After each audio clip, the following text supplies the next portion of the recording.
Welcome back.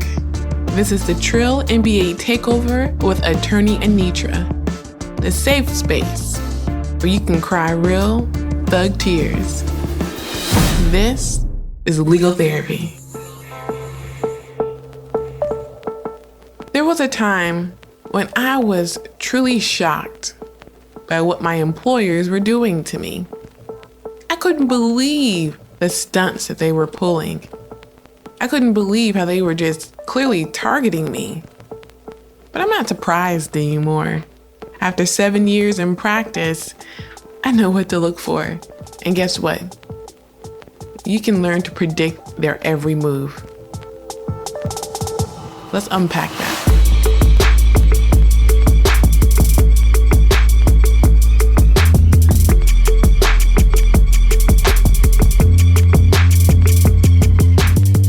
You know, we have a tendency to think that other people have the same ideas of decency and respect that we do, especially as Black women, right? There's a certain way you treat people.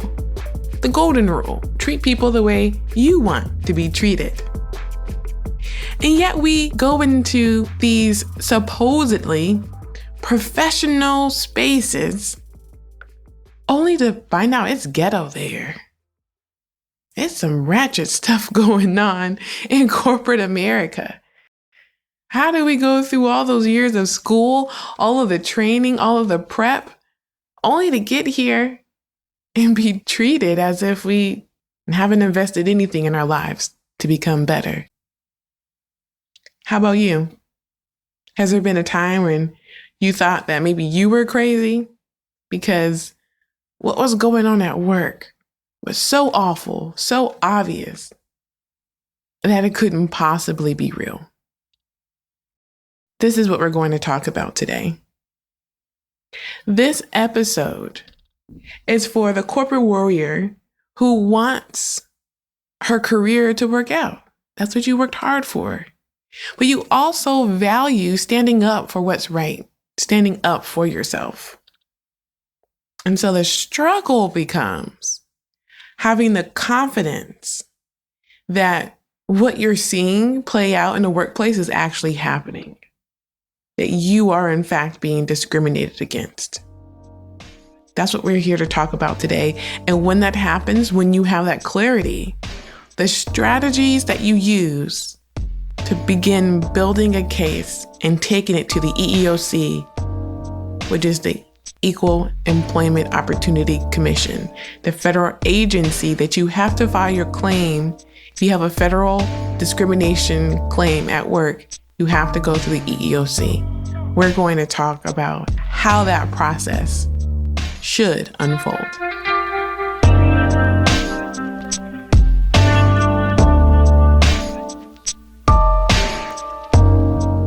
You may know me from either practicing out here in the street or from this podcast talking about workplace rights, how to put together your case. And from the outside looking in, it could seem as though that I've usually had the answers, that I've known how to always navigate all of the intricate details of putting a case together, but that's not the case. There was actually a time in my life where I was very surprised, very disheartened by what was going on in the workplace. But then I discovered that I had this superhero ability to begin predicting what people would do in the workplace. Right now, if you sit down with me, I charge a pretty healthy fee for just 30 minutes of my time. And the reason why is because I only need 30 minutes with you to determine who is targeting you and the likely reason why and what they're probably going to do to you next. I want to teach you those skills.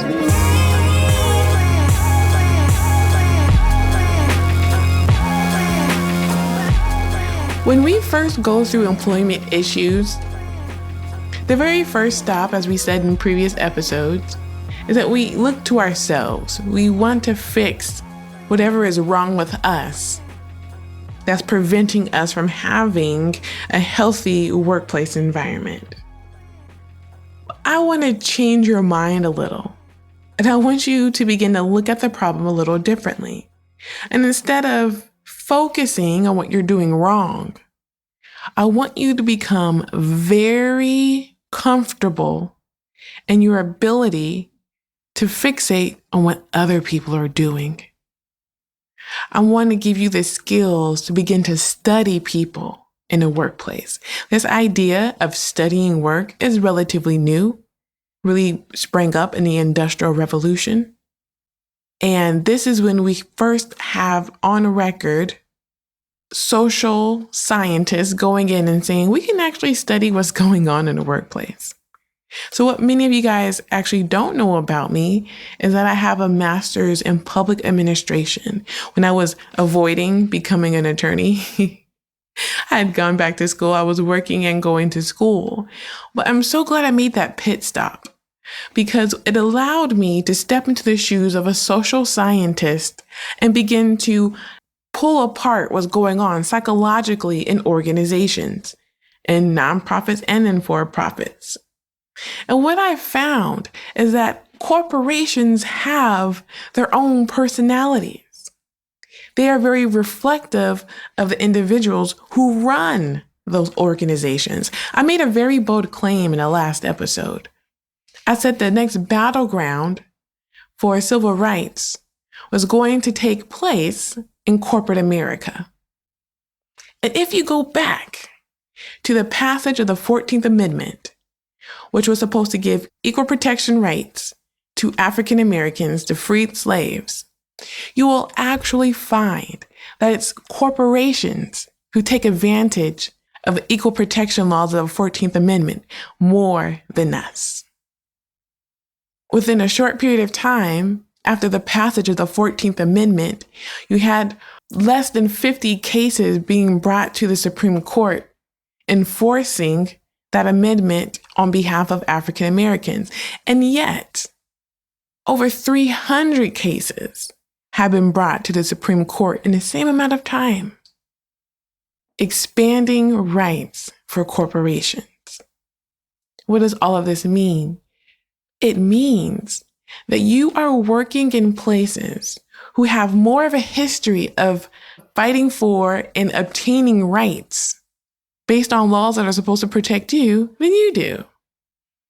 So it's a big deal when corporations raise up and begin to say, we want to help fight for the rights of African Americans. We want to help fight anti-Black racism because they're literally sitting on power that they've been fighting for centuries to what? Be recognized as persons. The big Supreme Court case, Citizens United, that was the culmination of years of advocacy from corporations fighting to be recognized as legal persons in this country. So to pull all of that together, you're sitting in an environment where the corporation has been recognized as a person by the laws of this country, has been able to have a lot of benefits and protections from you to make legal that imbalance of power, while at the same time finding ways to protect itself from attack. So when you begin to feel crazy, when you begin to feel like you don't have power, when you begin to feel like you are a small person in a much bigger picture, you're absolutely correct. Except all hope is not lost. You do have some power.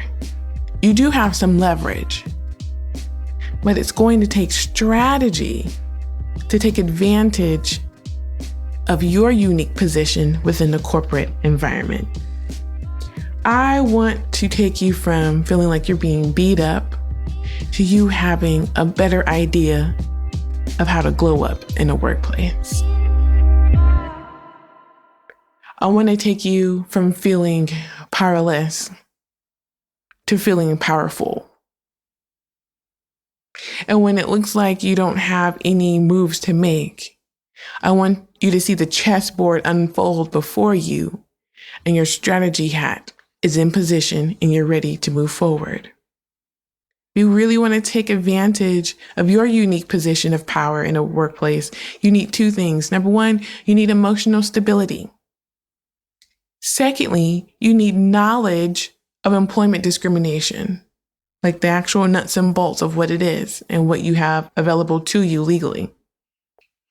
What happens when you are emotionally stable in a workplace, but you don't have a lot of knowledge about employment discrimination, and something happens, you start to face discrimination.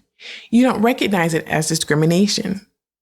This is the person who I call is my student driver. If work is a journey, then we are all some type of driver when we go to work. So the student driver is still trying to get used to all the cues, all the tools. They're just still trying to put together reality. And so they're not aware of the discrimination that's happening to them. And so they are able to still be pretty emotionally stable. This person will usually just try to do their job better, try to learn more, put in more hours, because they haven't really been clued in that the problem is outside of themselves just yet. However, if the same person were to continue to face discrimination and they feel it, they can't really articulate it because they don't have that knowledge of employment discrimination, but they really begin to feel the bullying and their emotional stability begins to become unstable. Well, this is the person I call my distracted driver. Your focus is survival at this point. You know that the road is dangerous. You know you are being attacked and being ran off the road. You just don't know how to fight it yet. So you're all over the place. You're probably not coming to work. You are withdrawing your labor. Dr. Pamela Lutkin-Sandvik is a social scientist, and she studies this in the workplace, this psychological dynamic of bullying.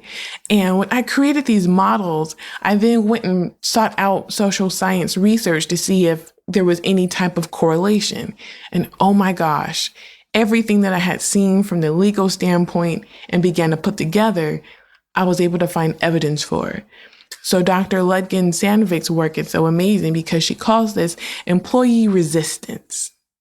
There's a way that we start to fight back in the workplace, but it looks different depending on where you are. And that's where this model that I've created comes in. The distracted driver has a form of resistance, but it looks like they're all over the place. Now, as we move to somebody who has more knowledge of employment discrimination, but their emotional state, they are still emotionally unstable. I call this person the road rage driver. That's because this employee's resistance is going to look more aggressive. You're open to conflict because you know what's going on in the workplace and you're pissed. You are willing to confront the bully. You may even start to have fantasies of how to hurt this person. And in the most extreme situations, this is when we have workplace violence. I can listen to a news story without a lot of details and tell you whether it's a workplace violence situation or not. Because this person's focus is revenge. And when you feel so powerless and like people have just taken away your dignity and you don't even feel like you have any legal options, it's not an excuse, but it's an explanation of why some people go, as they call it, postal in the workplace. But I don't want that for you.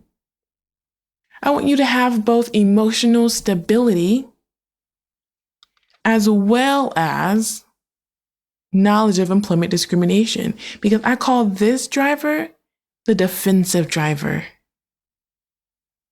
Your focus is strategy. And because you have that emotional stability, you are going to be able to put on the perspective of gathering relevant evidence. You'll be able to absorb the things that I can teach you. And that's how you begin building your case from the inside and out. Like I tell my clients, we do not approach human resources, HR, to see if we have a case. We approach HR when we have a case. And so all of these strategies that I teach my clients, they can only really happen when you're emotionally stable. And that's why we are in legal therapy.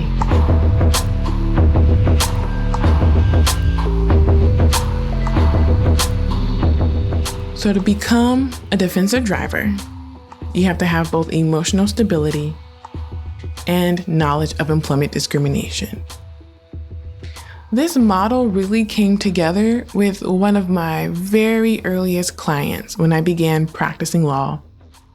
After tumbling into this area of law in law school, I had a judge take me under his wing, and I began writing opinions for him while he was an administrative law judge.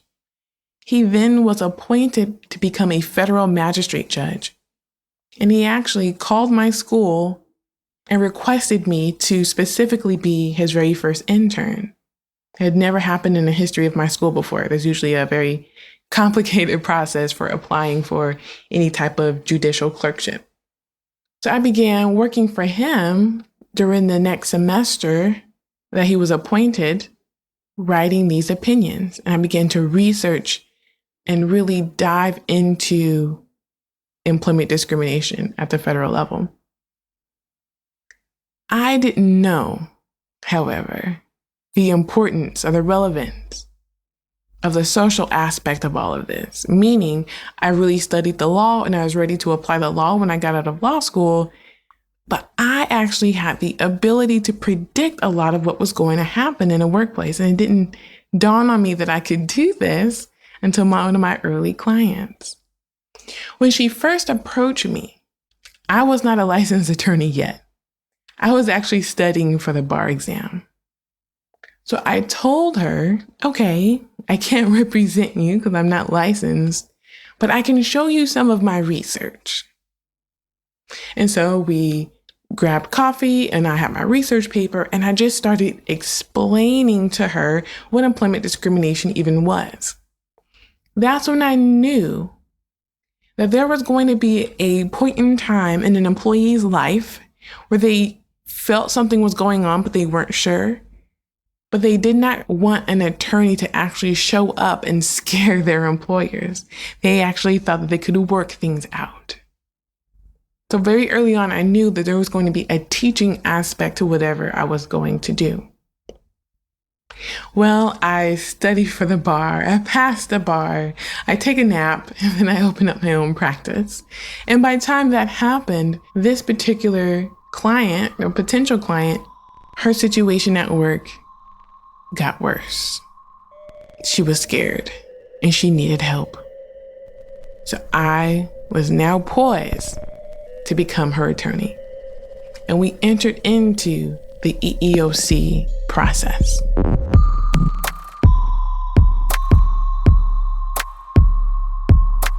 The EEOC process begins with you filing a charge, or now you can go online, fill out a questionnaire, and it'll at least open it up for you to begin the process of filing a charge. The EEOC will then set up some time with you where they can interview you, and after the interview, they enter in the information, and that becomes the official charge of discrimination. I'll go through the categories later, but basically we're talking about race discrimination, sex discrimination, religion, and there's some other nuanced areas. But essentially, if you are working at an employer with at least 15 employees, the next threshold is 50 if you want to get into disability protection under the Americans with Disabilities Act. But essentially, if you have 15 employees or more, you can bring this case on a federal level. After you file the charge, there's an option to mediate. Now, both sides must agree before this mediation can take place because it's not a mandatory mediation. So this is the first stop I had with this particular client. We had a mediation. And it was early on in my career. I didn't really know what I was doing, even though I had all the mediation training. You can have all the training in school that you want, but when you are actually in the action, it's different, because now I had to learn all the nuances of how the EEOC conducted their mediations. And we went in with some really high figure based on different laws that had certain limits and stuff, but the other side wasn't trying to hear that. In fact, they had hired one of the most feared defense attorneys in the state of North Carolina.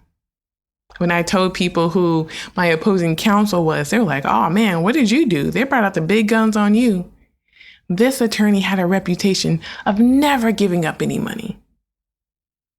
So the mediation didn't go that well. I threatened to walk out. The attorney came and talked to me face to face, and I held my ground. I can't reveal the details of that mediation because you agree to the confidentiality of what happens. But I can tell you that we walked away and we did not have a deal that day.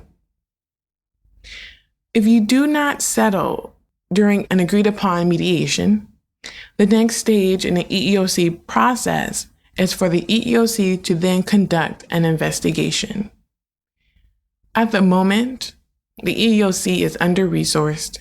They have to fund all of their own cases, just as if they were like a regular person. So of the 80 to 90,000 claims that the EEOC is actually going to process in a given year, they're only going to accept to pursue less than 10% of those, because they have to pay for them all. And so most cases are going to conclude after the investigation with a determination that's called a dismissal and a notice of a right to sue. They're saying we can't figure this case out one way or the other, but here is your permission to go into court and fight this on your own. So in my client's case, we launched into the investigation period, and this employer had the nerve to fire my client. I mean, it was blatant retaliation. I knew I had them. So the EEOC actually came back to us and said, "Hey, do you guys want to settle this?" So they were throwing money at us, which this attorney never did, come to find out. And I was so insulted by the number, which was a fairly high number now that I look back on it. But this was, early on in my career. So I was zealous. Like, no, we're not going to take that. And we didn't. So we spent the next year fighting this case in court. We fought this on a small claims level because her housing was attached to her employment. So when they fired her, they also began to evict her. So I was fighting all of that. I was in a small claims court. I lost that case. I didn't know small claims court. It's like the Judge Judy stuff. That's not really built for attorneys. So I came from a school that taught me very formal litigation advocacy. So I didn't know what I was doing in small claims court. At one point, I just launched into a closing statement. And so when we lost, somebody clapped behind us. And I was like, "That's rude. You don't have to clap just because I lost." So me and my client were outside talking when these two Black people came running at us across the street. And, I live in the suburbs now, but, that's not where I grew up. You don't really run at me at that fast of a speed. But they approached me and they said, Miss. And I was like, "What?" They're like, "Oh, man, did you hear us clapping for you in the courtroom?" I said, "That was y'all?" They're like, "Yeah. We had been in that courtroom before that judge, and we've never seen anybody stick it to her like that. We were rooting for you." I was like, wow. People really be excited about attorneys who stand up for their rights and will fight for them. So that encouraged me to keep fighting. I took the case to district court. We eventually had to appeal part of that to the state court of appeals. At the same time, she started a federal court case while I was planning on becoming admitted into the federal practice so then I can start litigating federally. All that to say, for over the course of a year, I fought them people to the point where the attorney came back and offer my client a 6-figure settlement offer. All this from an attorney who would never, ever authorize any type of payment to clients, the legend goes. And this was a deal I really felt my client should take. This was a victory because it represented quite a bit of her salary, a couple of times over, actually. And so when I approached my client, this was what we had been fighting for. My client declined. From all intents and purposes, it was clear that my client felt that with my help, that we could get an even better result in federal court. The only problem was I had this case completely on contingency. I wasn't getting paid for anything. I was still learning how to run a law practice. And so I had to decline to move forward because I was just simply not feasible for me running my business.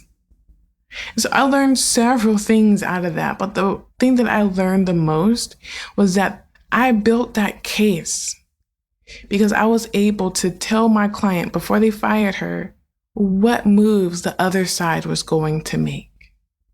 I predicted that they were going to terminate her. Why? Because I learned their triggers. I called her workplace situation the plantation because she worked in an office with all white women and my client was a Black woman.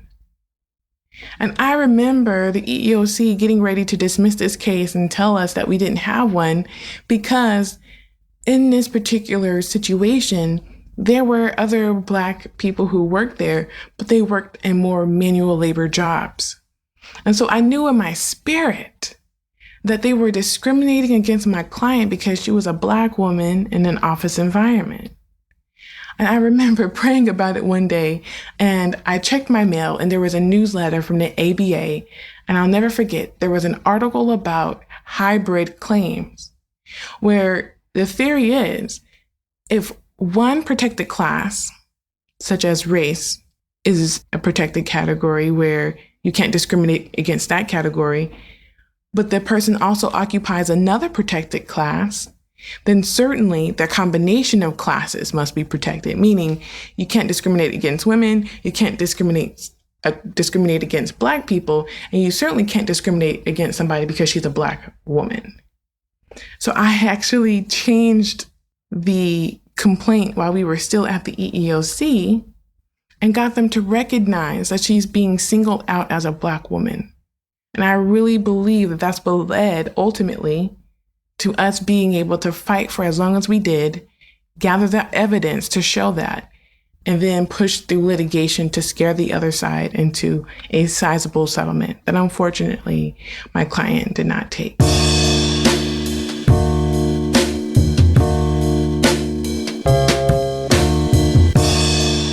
Here's the takeaway.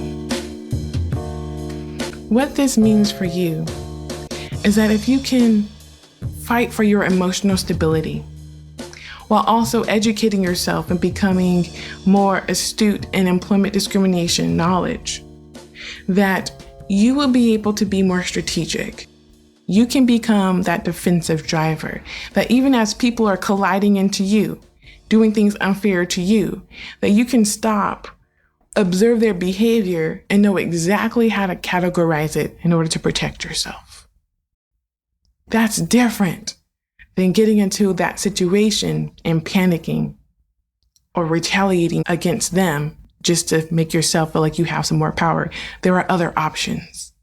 So we can take advantage of the laws that are out there. We can take advantage of the process that the EEOC lays before us, but we have to do that by coming into that process more prepared. And that's what I want you corporate warriors to be. Thank you so much. This is Attorney Anitra, and this has been Legal Therapy. Next time, we're going to talk about how to get organized and actually start collecting the documentation that you need to make this system work. I'll talk to you next time.